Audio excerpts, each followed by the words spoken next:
На нью-йоркському автосалоні Kia показала друге покоління свого компактного кросовера Seltos як модель 2027 року. Формально сюрпризу тут ніби й не було. Світову версію вже розкрили ще минулої осені. Але, як це часто буває, американська специфікація – це завжди окрема історія, зі своїми налаштуваннями, деталями і навіть характером. І ось тут починається найцікавіше. Окрім звичних відмінностей, які зазвичай стосуються оснащення та техніки, цього разу в центрі уваги опинилася новина про появу гібридної версії. У глобальному анонсі її лише мимохідь згадали, без якихось деталей, і тим цікавіше, що саме Штати стали майданчиком для такого дебюту. Це рішення є особливо показовим. Якщо врахувати, що нове покоління Seltos вперше за всю історію моделі готується вийти на європейський ринок. А там, із його жорсткими екологічними вимогами, ставка на гібридну версію виглядає не просто логічною, а практично неминучою.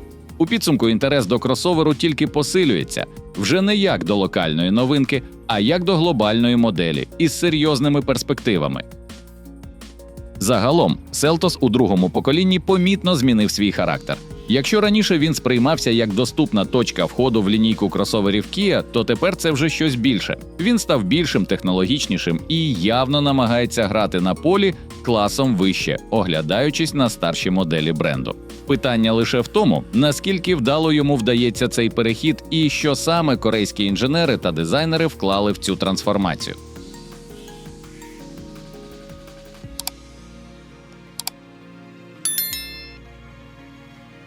Kia Seltos – одна з найпомітніших моделей корейського виробника.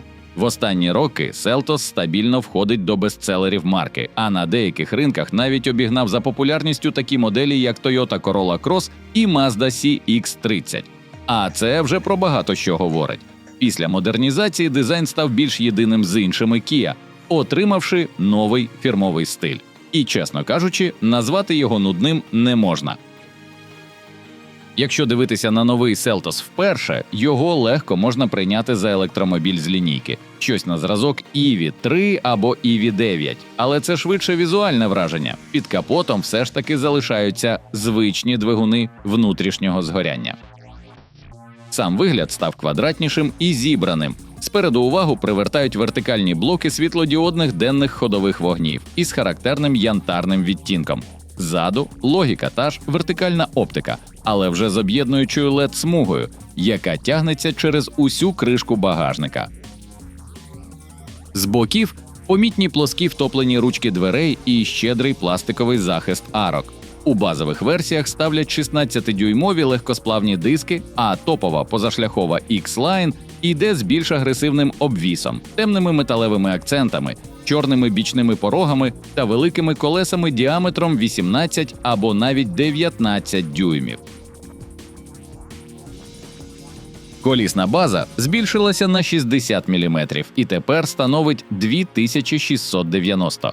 Фактично це вже рівень, який впритул наближає модель до старших представників C-класу. Для порівняння, у європейського Kia Sportage база лише на 10 мм більша. За загальною довжиною Seltos теж став більшим – 4430 мм, тобто плюс 45 мм до попереднього покоління.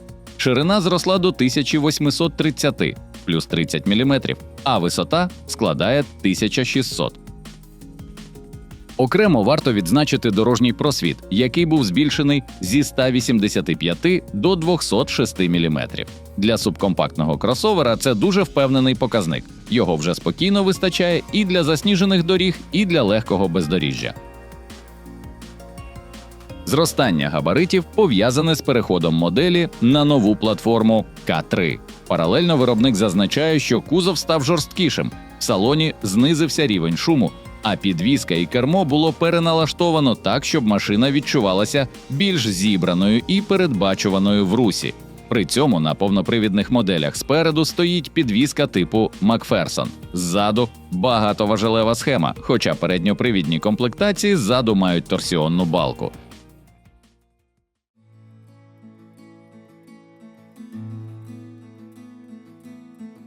Збільшення габаритів позначилося і на комфорті пасажирів. На задньому ряду з'явилося на 25 мм більше місця для ніг. За рахунок кубічнішої форми кузова додалося простору в плечах, в стегнах і над головою. Багажник теж виріс на 103 літри. Тепер його об'єм становить 536 літрів. А якщо скласти задні сидіння, виходить вантажний майданчик на 1815 літрів. Салон нового покоління – це досить вдалий баланс сучасної ергономіки та технологій, які вже знайомі за старшими моделями бренду. Передня панель тут побудована навколо вигнутого цифрового блоку, який відразу задає загальний стиль інтер'єру. Перед водієм знаходиться 12,3-дюймова віртуальна панель приладів, яка плавно переходить в такий же за розміром 12,3-дюймовий екран мультимедійної системи. Між ними акуратно вбудовано окремий 5-дюймовий дисплей, призначений для керування клімат-контролем. Він, до речі, пропонується як опція, тому доступний не у всіх комплектаціях. При цьому Kia не стала йти у повну цифровізацію. У салоні збереглися фізичні кнопки і регулятори, що обертаються, у тому числі для гучності та основних налаштувань клімату. І це, мабуть, одне із практичних рішень. Частина функцій залишається під рукою, без необхідності щоразу лізти в меню мультимедійної системи. Кермо набуло більш квадратної форми. Традиційного важеля коробки передач на центральному тунелі тепер немає, окрім найпростіших комплектацій. Селектор трансмісії переїхав прямо за кермо. Завдяки цьому з'явилося більше вільного місця для підстаканників та бездротової зарядки. До речі, в салоні передбачено безліч USB-C портів, і вони є як спереду, так і для задніх пасажирів. На панелі з'явилися вузькі дефлектори вентиляції, а мультимедійна система вміє оновлюватись по повітрю та розуміє голосові команди через вбудованого помічника на базі штучного інтелекту. У списку опцій можна знайти панорамний люк, проекційний дисплей, преміальну аудіосистему та атмосферне підсвічування інтер'єру з 64 кольорами.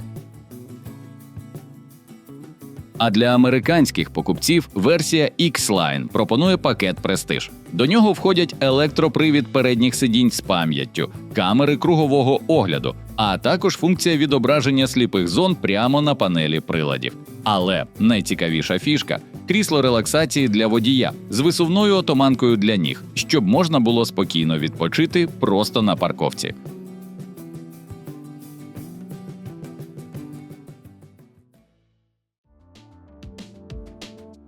Моторна гама нового Kia Seltos для ринку Америки трохи змінилася і тепер включає 3 варіанти силових установок. Базовий варіант – це 2-літровий атмосферний 4-циліндровий двигун, який працює в парі з варіатором. Він розвиває 147 сил і 179 ньютон-метрів крутного моменту. У компанії кажуть, що двигун оптимізований для економії палива, за замовчуванням передній привід, але повний можна замовити як опцію. Тим, кому хочеться більше відгуку та динаміки, пропонують 1,6-літровий турбомотор потужністю 193 сили та 265 ньютон-метрів. У цій версії повний привід вже йде в базі. Головна зміна тут – відмова від роботизованої трансмісії на користь класичного 8-ступеневого автомата.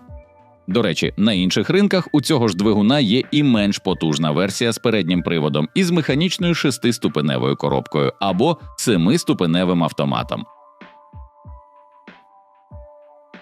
Але головна новина, звичайно ж, гібридна версія. Вона поєднує 1,6-літровий турбомотор, 6-ступеневу роботизовану коробку з подвійним щепленням та електромотор. У базовій конфігурації гібрид передньопривідний, але за доплату буде доступна нова система повного електричного приводу. Задню вісь тут обертає окремий електромотор без карданного валу. Це спрощує конструкцію, знижує масу та, за заявами компанії, покращує реакцію на слизькому покритті. При цьому подробиці про гібридну систему і в цілому про силові установки виробник обіцяє розкрити ближче до старту продажів. У другому поколінні компанія помітно посилила увагу до безпеки та систем допомоги водієві. До базового обладнання додали більше функцій, ніж раніше. Тепер вже в базі доступні системи утримання у смузі та попередження про виїзд зі смуги руху, контроль уваги водія та інтелектуальне попередження про перевищення швидкості. Також з'явилася система запобігання фронтальним зіткненням, яка вміє розпізнавати пішоходів і велосипедистів, а також помічник руху по смузі.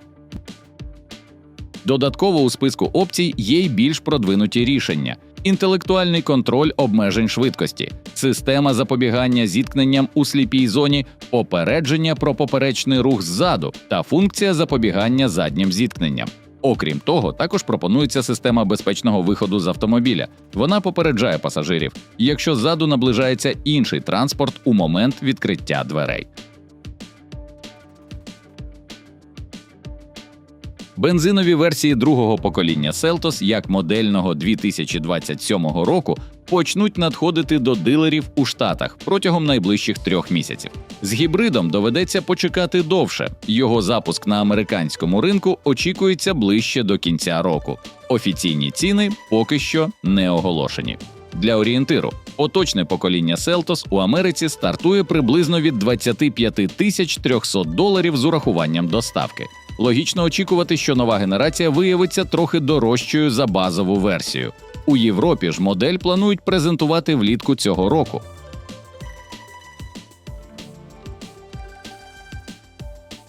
Ось і все на сьогодні, друзі. Дякуємо, що були з нами до кінця. Ваша підтримка надихає на нові цікаві відео. Підписуйтесь на канал, вмикайте повідомлення, ставте вподобайки, щоб жодне автооновлення не пройшло повз. А в коментарях обов'язково залиште свою думку. Ми завжди раді спілкуванню. І не забудьте поділитись цим відео з друзями. Ще раз дякуємо за перегляд і скоро побачимося.